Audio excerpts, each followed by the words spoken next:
एक fictional film है धुरंधर 2 और उस पर किया गया एक तज्जिया इंटरनेट पर बहुत ज़्यादा ज़ेरे बहस है।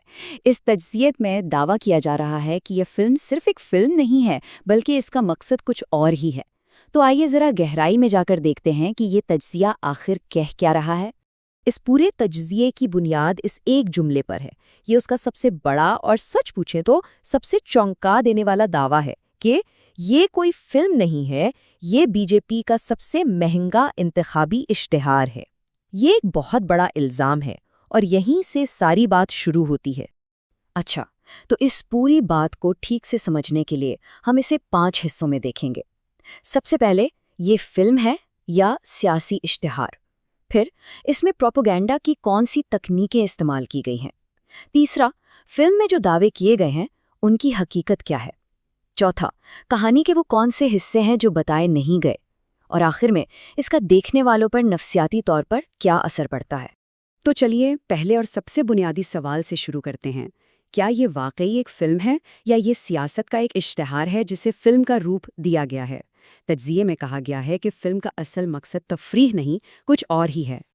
देखिए, हर फिल्म की शुरुआत में एक डिस्क्लेमर होता है ना, कि ये कहानी फिक्शन है और हकीकी वाक़यात से कोई भी मुशाबहत सिर्फ इत्तेफाकी होगी।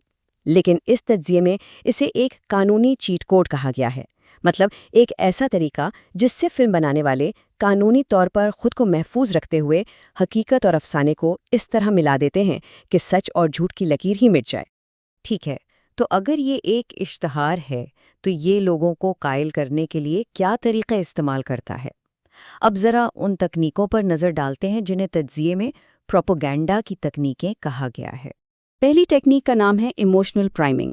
आसान लफ्ज़ों में इसका मतलब है कि आपको जज्बाती तौर पर पहले से तैयार किया जाता है। तज्जिए के मुताबिक फिल्म के शुरू में एक ऐसा सीन रखा गया है जिसका कहानी से बराह रास्त कोई ताल्लुक नहीं है, लेकिन इसका मकसद देखने वालों के दिल में खौफ या गुस्सा पैदा करना है ताकि वो बाकी पूरी फिल्म को इसी जज्बाती ऐनक से देखें।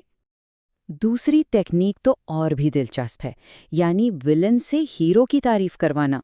फिल्म में दाऊद इब्राहिम से मिलता जुलता एक किरदार कहता है, जब से ये चाय वाला आया है हमारे लोगों में डर बढ़ गया है। तज्जिए का कहना है कि ये एक बहुत होशियार चाल है। क्यों? क्योंकि जब आपका दुश्मन आपकी ताकत को तस्लीम कर ले तो देखने वालों को उस पर ज्यादा यकीन आता है। अब आते हैं उस हिस्से पर जहां हकायक की जांच पड़ताल की गई है। फिल्म में जो बड़े बड़े वाकयात दिखाए गए हैं, क्या वो सच हैं भी या नहीं। इस तज्जिए में फिल्म के कुछ बड़े दावों का मुवाजना असल डेटा और रिपोर्ट से किया गया है। फिल्म एक बयानिया बनाती है कि आईएसआई ने भारत की एनजीओज, मीडिया और यूनिवर्सिटियों को पैसा दिया ताकि वो मोदी के इलेक्शन के खिलाफ काम करें। लेकिन तज्जिया इस दावे को 2 हकाइक की बुनियाद पर चैलेंज करता है। पहली बात, अमरीकी सफ़ीर ने 2014 के इलेक्शन से 3 महीने पहले ही मोदी से मुलाकात कर ली थी, और दूसरी, आईएसआई के एक साबिक सरबराह का बयान रिकॉर्ड पर है कि वो मोदी को बतौर वज़ीर आज़म तरजीह देते थे। ये दोनों बातें फिल्म की कहानी से बिल्कुल उलट हैं। अच्छा जी, अब ज़रा नोटबंदी की बात करते हैं। फिल्म में इसे एक मास्टर स्ट्रोक के तौर पर दिखाया गया है, और वजह क्या बताई गई कि पाकिस्तान से आने वाली 60,000 करोड़ की जाली करेंसी को रोका जा सके। लेकिन जब तज्जिया हक़ाइक़ पर नज़र डालता है तो कहानी बिल्कुल मुख्तलिफ नज़र आती है। आरबीआई के अपने डेटा के मुताबिक इस साल जो जाली करेंसी पकड़ी गई उसकी कुल रकम 60,000 करोड़ नहीं बल्कि सिर्फ 43 करोड़ रुपए थी।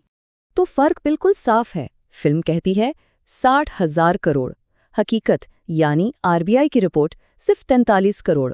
और तो और 99.3% पुराने नोट बैंकिंग सिस्टम में वापस भी आ गए थे, जिससे काले धन वाले दावे पर भी एक बड़ा सवालिया निशान लग जाता है। तज्जिया एक और अहम नुक्ता उठाता है कि कभी-कभी सबसे बड़ी कहानी उसमें नहीं होती जो दिखाया जाता है, बल्कि उसमें होती है जो जानबूझकर छुपाया जाता है। तो इस फिल्म ने अपनी कहानी से कौन से अहम वाक़यात गायब कर दिए? इस तज्ज़िये के मुताबिक 3 बड़ी चीज़ें फिल्म से गायब हैं। एक, 2015 में वज़ीर आज़म मोदी का पाकिस्तान का अचानक दौरा, जिसके सिर्फ 8 दिन बाद पठानकोट एयरबेस पर हमला हो गया। और दूसरा, पुलवामा हमला, जिसके बारे में कहा जाता है कि हमले से पहले 11 इंटेलिजेंस वार्निंग्स मौजूद थीं। तज्जिया करने वाले का सवाल ये है कि क्या इन वाक़यात को दिखाने से एक मजबूत लीडर का बयानिया कमज़ोर पड़ जाता? اور اب ہم اس تجزیے کے آخری اور شاید سب سے سنگین الزام پر آتے ہیں، یعنی نفسیاتی اثر، جسے گیس لائٹنگ کا نام دیا گیا ہے۔ تجزیے کے مطابق یہی فلم کا اصل اور حتمی مقصد ہے۔ گیس لائٹنگ آخر ہے کیا؟ یہ نفسیاتی ہیرا پھیری کی ایک قسم ہے جس میں کسی شخص یا گروہ کو یہ یقین دلانے کی کوشش کی جاتی ہے کہ ان کی اپنی یادداشت، ان کا ادراک اور ان کی سوچ ہی غلط ہے۔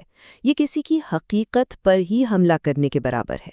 تجزیے میں کہا گیا ہے کہ یہ فلم بڑے پیمانے پر یہی کام کر رہی ہے۔ یہ لوگوں کو یہ بتانے کی کوشش کر رہی ہے کہ نوٹ بندی کے دوران انہوں نے جو لمبی قطاریں اور مشکلات خود جھیلیں، وہ سب ان کی غلط فہمی تھیں۔ یہ فلم ان کی یادوں کو ہی بدلنے کی کوشش ہے۔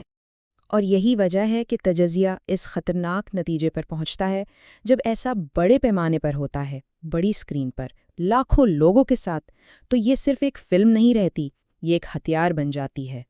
تو آخر میں یہ پورا تجزیہ ہمیں ایک بہت بڑے اور اہم سوال کے ساتھ چھوڑ جاتا ہے کہ کیا ایک جمہوریت میں ایسے مواد کی اجازت ہونی چاہیے جو حقیقت اور افسانے کو ملا کر کسی ایک سیاسی رہنما کو فروغ دے اور دوسروں کو بدنام کرے؟ یہ واقعی ایک سوچنے والی بات ہے۔